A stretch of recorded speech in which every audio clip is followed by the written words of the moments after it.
too. I mean, it's smoky. I feel it. I'm going to put my mask on after, but Okay. it's nice to breathe for a second.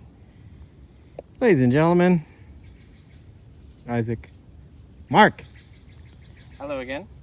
So I'm here with our next plant, and this is California sagebrush, Artemisia californica. And this one is in the family Asteraceae, the sunflower family. And the common name is sagebrush, but it's different from sage, which is another plant that we're going to learn later on in a completely different plant family. The reason that it's called sage is because it has a distinctive odor when you crush the leaves and smell that is almost unmistakable.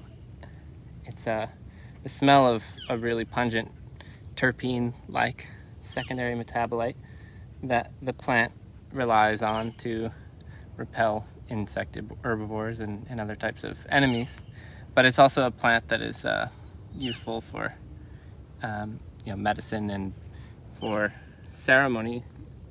This plant was used by people for certain types of ceremonies and also for its antibiotic qualities. But to recognize it, it's a multi-branch shrub that is got these long stems, and the leaves are really finely they're like linear, they're like long leaves, and they're divided often into a Y, or in this case it's like a pitchfork.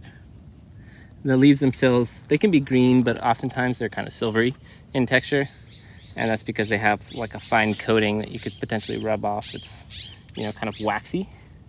And the flower is not always present, but when it is present, you can see it's kind of like a morphed, reduced, weird looking version of a sunflower if you took off all of the the ray florets on the outside and just left the inside part. The fruits are when they are fully developed are kind of like they end up looking like these big balls.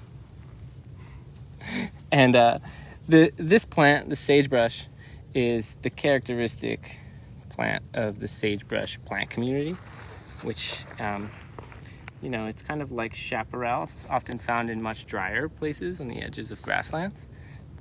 California sagebrush is found in other environments, but it is a extremely drought-tolerant plant, and so it's often found in really dry places like this, and it thrives in disturbed locations where fires are frequent, or grazing, or construction of roads, things like that.